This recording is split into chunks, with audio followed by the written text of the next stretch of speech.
Hoje a nossa abordagem é em torno dos problemas da afetividade, especialmente o transtorno bipolar da afetividade, muito conhecido como depressão, ou psicose maníaco-depressiva, como era conhecido até o começo do século XXI. A depressão é hoje um dos tormentos da sociedade. É de natureza tremendamente epidêmica. Está em toda a Terra.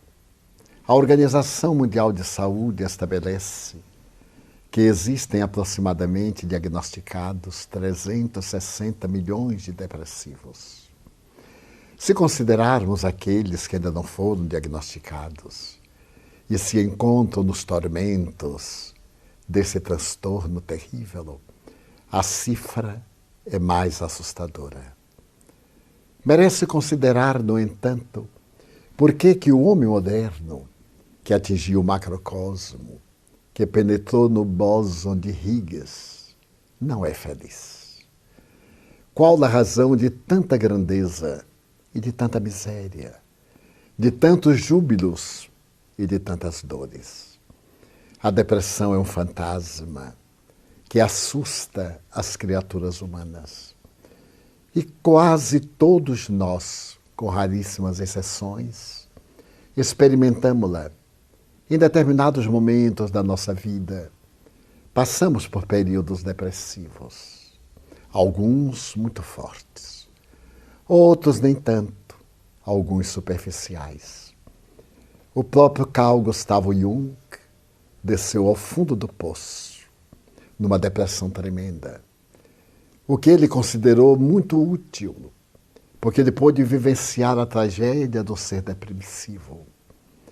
Mas, com a sua genialidade, ele soube administrar aquele período difícil e dali retirou benefícios terapêuticos para salvar milhões. A depressão não é, portanto, um problema de atualidade. Ela sempre existiu, no passado com o nome de melancolia. Os gregos referem-se a essa melancolia como sendo uma punição dos deuses.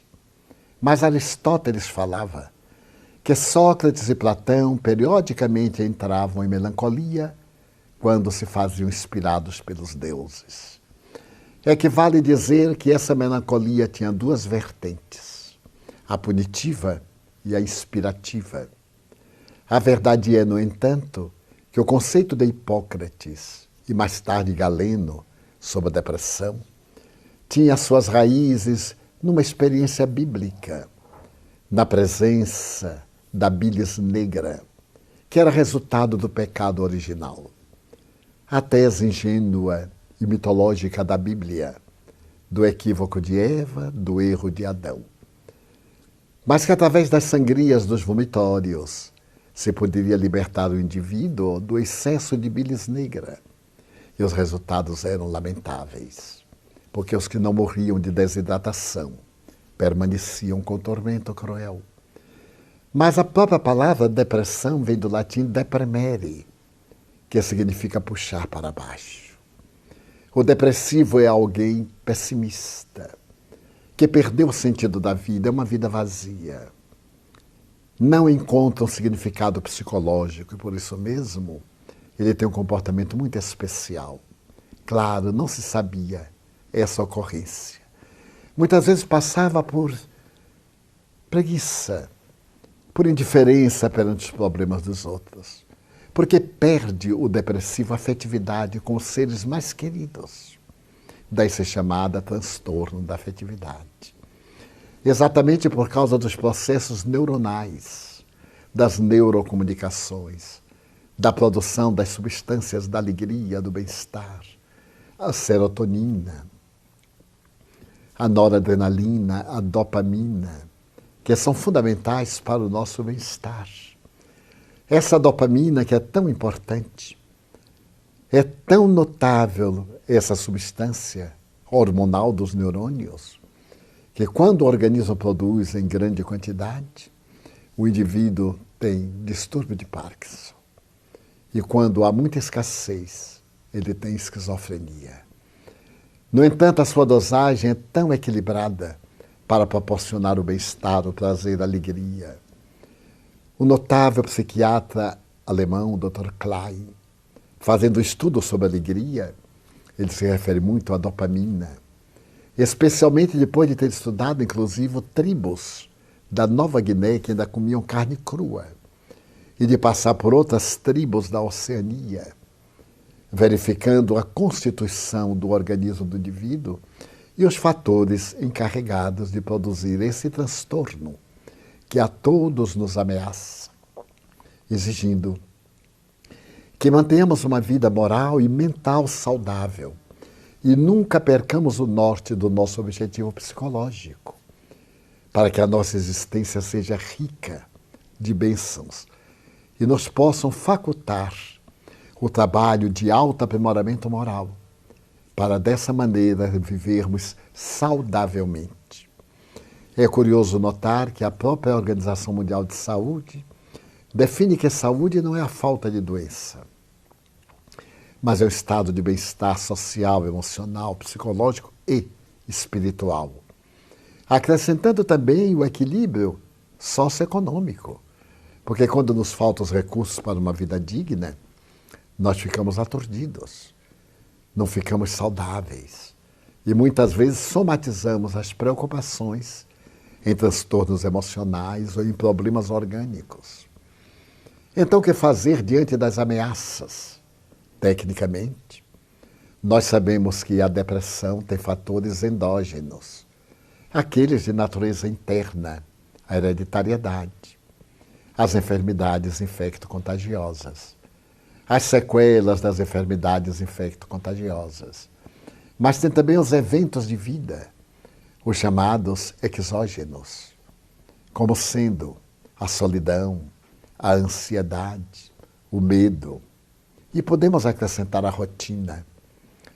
Daí nós vemos muitas vezes a depressão dos aposentados, que de repente quebram aquela rotina e ficam em casa sem nenhum objetivo na vida. E entram em quadros perturbadores da depressão. A depressão tem um aspecto cruel, porque ataca em qualquer período. Ela pode ser infantil, juvenil, adulta, senil, pré-partum, pós-partum. Pode ter o caráter de um episódio único, pode ter as recidivas. E nós vamos encontrar aquela outra muito peculiar. As datas felizes da vida, o aniversário, festas de Natal, Ano Novo, Carnaval. O indivíduo faz depressão em mecanismos muito complexos da emotividade. Então, felizmente, a ciência abandonou a antiga assédia e assídia do século IV e também as punições medievais do século XII, quando a Igreja Católica considerava a depressão como sendo punição divina. A melancolia fazia que monges e religiosas, de repente, deixassem de servir, entrando nesse estado de apatia, o que constituía naturalmente, segundo as entidades teológicas, interveniência de Satanás. Claro que nos quadros da psicopatologia depressiva existem também interferências espirituais negativas, perturbadoras, de caráter obsessivo, como o Espiritismo estuda. No entanto, há aquela de natureza fisiológica, como há de natureza psicológica. Nem toda depressão é obsessão. Nem toda obsessão é depressão. Necessitamos ter muito cuidado nesses diagnósticos que alguns estudiosos do Espiritismo, inexperientes e precipitados, formulam diante de qualquer quadro, logo atirando a culpa nos espíritos sofredores, nos espíritos obsessores, fazendo diagnósticos que não correspondem à realidade. Devemos deixar para os técnicos o trabalho de bem discernir e ajudar com os nossos melhores recursos, as nossas terapêuticas, o passe, a água frutificada, as reuniões especializadas para, no caso de obsessão, termos a ventura de receber aquele perseguidor e fazer com ele a terapia da renovação, do perdão, para que abandone a sua vítima. Desta maneira, vivemos um momento de graves considerações, preocupantes em torno do problema da depressão. O depressivo não é indolente, não é preguiçoso, não está fugindo dos deveres. Simplesmente não tem a energia suficiente que os neuropeptídeos proporcionam para ele poder lutar, levantar-se pela manhã, cuidar da higiene, atender aos seus deveres mínimos que lhe constituem verdadeiros desafios. Dessa forma, a depressão merece reflexões muito profundas e nós, os espíritas, deveremos estudá-la com muito carinho para não estarmos a dar opiniões perturbadoras que muitas vezes complicam o caso dos pacientes, com notícias de obsessões que mais agravam a sua situação.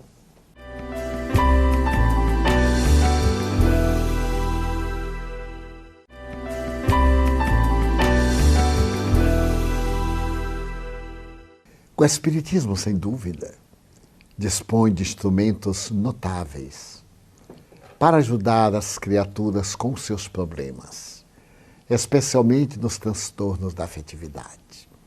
Propõe, por exemplo, a reflexão no Evangelho de Jesus, que é um tratado de psicoterapia otimista. Porque quando lemos as parábolas, como recomendam modernos psicoterapeutas, nós descobrimos que na parábola de Jesus há um roteiro para a reflexão. E se conseguirmos desviar a nossa mente daquele transtorno momentâneo fixado, da ausência de forças, da perda de sentido existencial, nós mudamos de paisagem e logo os neurônios começam a reagir favoravelmente.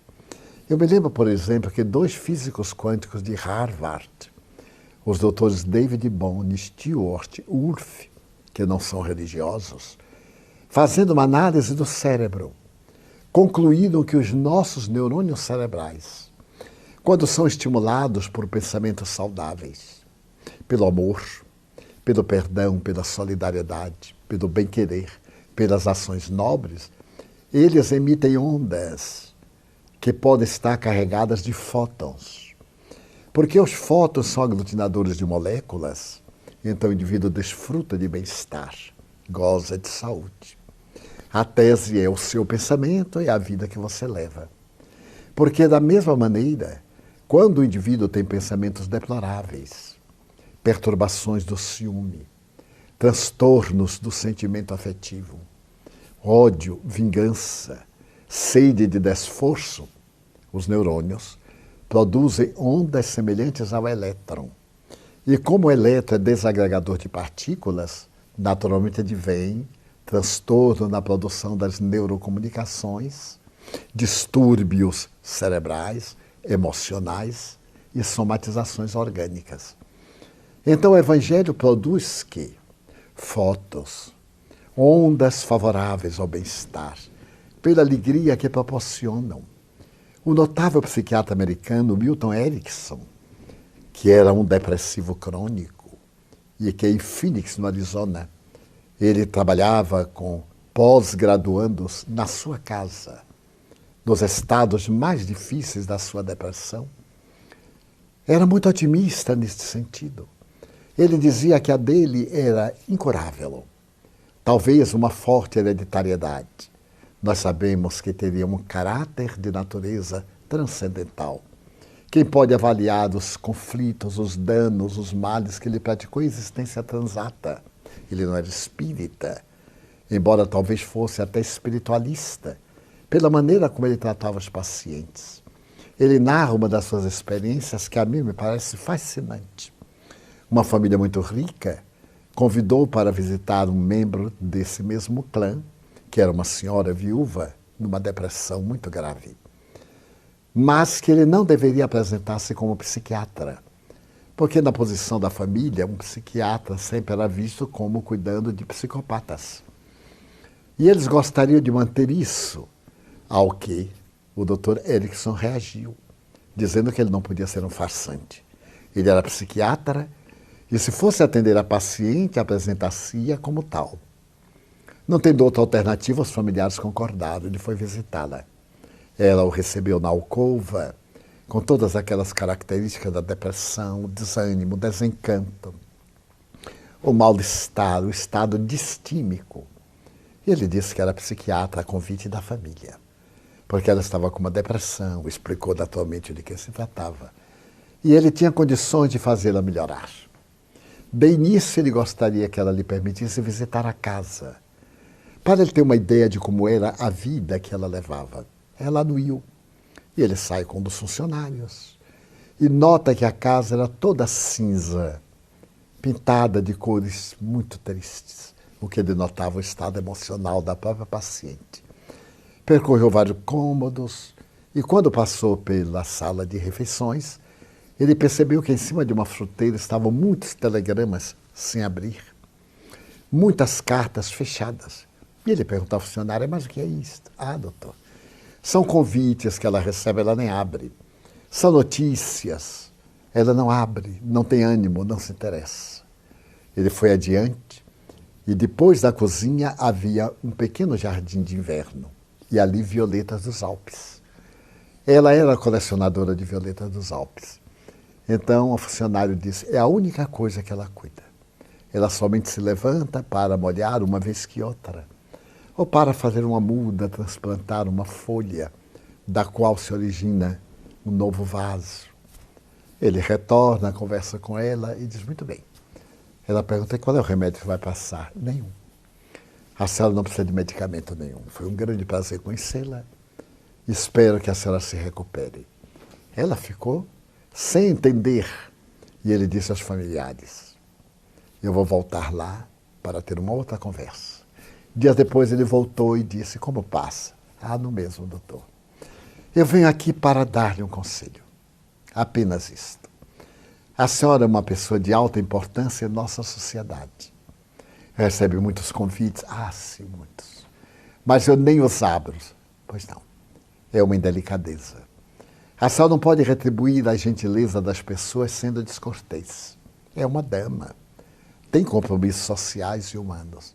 Quando receber um convite, a senhora abra-o. E tenha a gentileza de mandar um vaso de violetas. É um presente tão importante. A senhora gosta delas, as pessoas vão ficar gratificadas. E não lhe custa nada. Ela disse: bem, poderei fazer isto. Ele despediu-se novamente, dirigiu-se à família e esclareceu. Mandem todos os convites possíveis. Peçam amigos, a vizinhos, que mandem convites para aniversário, para bodas, para festas. E ela começou a receber os convites, abria e foi mandando os vasos de violetas. À medida que sucediam os dias, claro, o jardim quase desapareceu. E ela se viu na iminência de ir a uma floricultura, comprar vasos, comprar xaxim, adubos químicos. E então já levantava mais de uma vez para fazer novas mudas. E assim foi. Libertou-se da depressão. Porque saía da cama para cuidar do jardim, para mandar os vasos. E quando ela morreu, 10 anos depois, o jornal colocou um necrológio. A Dama das Violetas deixa um grande legado para todos nós. É possível que na maioria das casas da nossa cidade ela esteja presente através de um dos seus lindos vasos de violeta. Aí está uma prática modesta, simples, que é de encontrar um sentido psicológico para a vida. Uma razão de ser para viver. Logo, o cérebro estimula a produção da dopamina e, por consequência, das outras substâncias. E a pessoa passa a ter melhores neurocomunicações. Encontra novamente a alegria de viver. Assim também, lendo as parábolas de Jesus. A doutora Elizabeth Lucas narra num dos seus livros algo interessantíssimo. Que ela foi chamada para atender a uma abadesa que havia tido um AVC e por isso mesmo foi afastada da direção do monastério em que ela residia. Fez uma depressão profunda. E ao conversar a doutora com ela, perguntou: mas O que aconteceu na sua vida? Perdi a razão de viver. Eu era abadesa. Administrei com mão de ferro e com luva de seda esta casa. Sou uma das fundadoras da ordem e agora a vida é inútil, nesta cama, sem fazer nada. A doutora diz mais. Vou lhe contar uma pequena parábola. Havia um homem que morava numa ilha e, de repente, ele se transferiu para o continente. Quando chegou no continente e as pessoas souberam que ele vinha daquela ilha, diziam, como? Como você pode ter abandonado uma ilha tão extraordinária? Um dos lugares paradisíacos da Terra. Como é possível que você abandonou aquele local encantador para vir morar no continente? A maioria de nós desejaria visitar a ilha, pelo menos por uns dias. E o homem foi ficando tão emocionado que disse, perdoe-me. Eu não sabia que era tão maravilhosa, embora morasse lá. Então a senhora está aqui, num quarto maior do que o de todas as monjas, com 2 janelas que estão bordadas de sol, com uma linda vista do jardim. É claro que a senhora está com alguma dificuldade de locomoção, mas está lúcida. Como é que a senhora abandona todo este conforto para se refugiar no continente da mágoa, no continente da solidão, e faz a depressão? E a religiosa pergunta, mas o que é que eu posso fazer? Conte as suas experiências administrativas. Escreva a história do monastério. Guarde uma página para a história da humanidade futura. Seja útil para o amanhã, já que as suas horas não servem mais para a senhora. Dedique-as à edificação de uma história que possa preservar o futuro de uma instituição tão nobre como este convento. Ela se reanimou, porque ela amava muito a sua tarefa. E a partir dali ela foi escrever a história do monastério. Foi muito bem recebido o livro. Mais tarde escreveu outro livro de reflexões. Então nós poderíamos vencer a depressão com alguns estímulos. As parábolas de Jesus, voltando sempre ao tema. Vários tratadores, como psicoterapeutas, como Ethel Tolle, falam de que é a leitura de uma parábola do filho pródigo. Quem de nós não é, de certa forma, um filho pródigo? Vai proporcionar o bem-estar, voltar para o lar paterno depois de passarmos por todas as vicissitudes. Temos a alegria inefável de saber que nosso Pai, que é Deus, está nos esperando e voltar com imensa alegria para sair da depressão.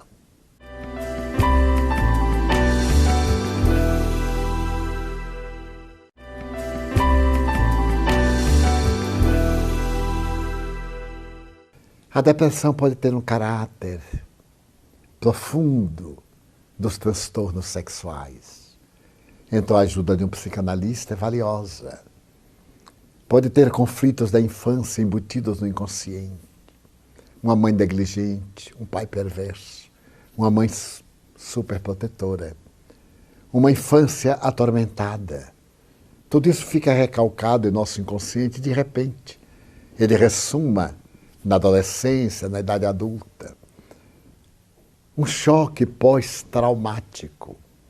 Ficou demonstrado depois da Segunda Guerra Mundial que muitos sobreviventes do campo de concentração, dos campos de horror, de aniquilamento, tiveram depressão pós-traumática. Eles se perguntavam, eu sou responsável pela morte de muitos. Como é que eu pude sobreviver e eles não? Então é necessário que procuremos ajuda especializada do psicoterapeuta, do psiquiatra, como sendo de efeito muito grande para ir até as causas da depressão e afastá-las. São as depressões fisiológicas, psicológicas, psiquiátricas. E merece considerar também transtornos terríveis de conflitos que nós guardamos. E antes nós tínhamos o confessionário católico para fazer a catarse. Hoje nós temos que ir ao consultório médico, do psicólogo, do psicoterapeuta, para também vomitar. Quantos temos compromissos? Em um belo livro, Os Pantanais da Alma. O seu autor, eminente psicólogo norte-americano, conta uma história profundamente comovedora. Ele, de repente, recebe um telefonema de uma senhora. Sua agenda, na condição de psicoterapeuta, estava repleta. Tinha pacientes para futuros meses. E a voz lhe diz: doutor, eu necessito de conversar com o senhor. Necessito de 2 horas do senhor. Mas não quero que o senhor diga nada durante as 2 horas. Eu tenho que vomitar o que trago dentro de mim, que está me matando. 2 horas do senhor. Eu lhe mandarei a minha fotografia. E espero que o senhor marque um momento para me receber por 2 horas. E ele achou aquilo curioso. O paciente necessita da orientação terapêutica. Ele necessita de uma voz amiga, do apoio técnico especializado, de alguém que consiga penetrar no fosso profundo e abra a porta para que se liberte de todos aqueles conflitos. E no dia aprazado que ele marcou, a criatura veio. Chamava-se Ilse. E ela então lhe narra que estava certo dia numa praça do mercado, na Alemanha. E então, de repente, como estavam muitos judeus, as tropas SS cercaram a praça. Eram as tropas da elite de Himmler, encarregadas do extermínio final, a solução final, matar todos os judeus da Europa, especialmente nos países conquistados. E então todos foram presos e ela também. Então ela começou a gritar: eu não sou judia, eu sou alemã, não sou judia. E foi empurrada num camburante: mas eu não sou judia. E um soldado disse: mas você viu demais. Você viu coisas que eu não devia. E ela foi levada para um campo de concentração na Polônia. Foi jogada lá. Mas, disse ela, o que mais me aflige foi quando nós chegamos ao campo. Uma lembrança, porque foram feitas 2 filas. A fila da direita é direto para a câmara de gás e a fila da esquerda para os trabalhos forçados. Eu fui colocada na fila da esquerda e ao meu lado, na fila da direita, estava uma jovem mãe judia com uma criancinha de 3 para 4 anos. À medida que nós avançávamos, ela para a morte e eu para a vida, ela me olhou intensamente nos olhos, não podia falar, porque senão os guardas aplicavam terríveis golpes. Ela me olha e olha para a filha e empurra a menina para mim, porque estando comigo estaria salva. Então a criança olhou para mim suplicante e eu a empurrei de volta à sua mãe. E vi-as entrar na câmara de gás. Passaram-se os anos. Eu esqueci-me da cena.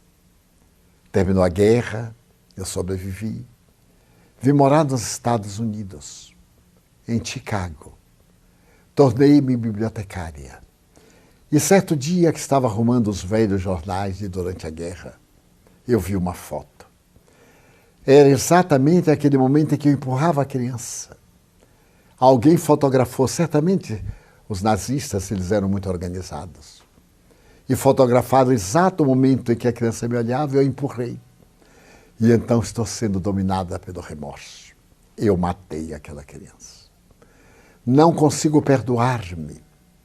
Estou numa situação deplorável, porque aquela criança poderia ter sido salva se eu não a tivesse empurrado. Então o Dr. James Hollis olha para ela, depois de fazer essa confissão, de jogar para fora um conflito terrível, durante 2 horas, e tenta conversar. Mas eu desagradeço a gentileza do senhor me ter ouvido. Talvez agora eu melhore. E ele não teve notícias do que lhe aconteceu. Como na depressão nós necessitamos às vezes de um amigo. No passado era o confessionário.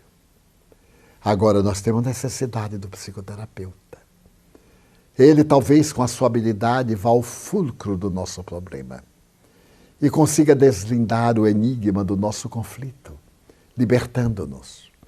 Mas outros casos mais graves, temos necessidade de um psiquiatra para podermos tomar o medicamento próprio, aquele que vai forrar os neurônios e obrigá-los a produzir as substâncias que estão carentes em nosso organismo. Há um detalhe no tratamento do distúrbio de afetividade bipolar. É que assim que a pessoa melhora, abandona o tratamento, achando que já está curado. É um engano. Não deve abandonar o tratamento porque a depressão é perversa, ela volta.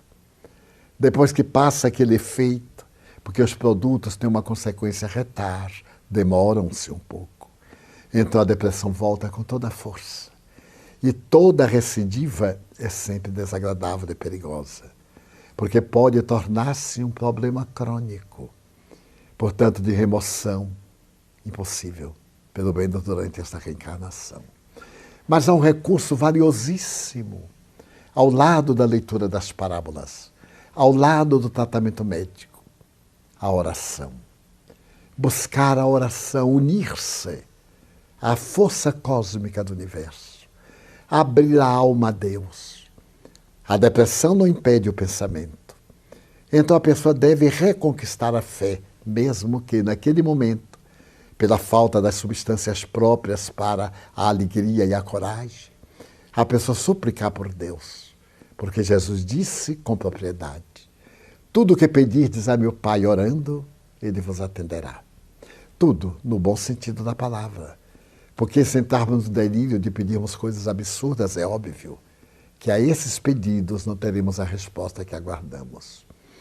Então a problemática dos distúrbios da afetividade pode reduzir-se a uma mudança de comportamento emocional, ao hábito da boa leitura, ao hábito dos bons pensamentos, à mudança das paisagens emocionais, procurando cultivar, sobretudo, a sublime experiência do serviço ao próximo.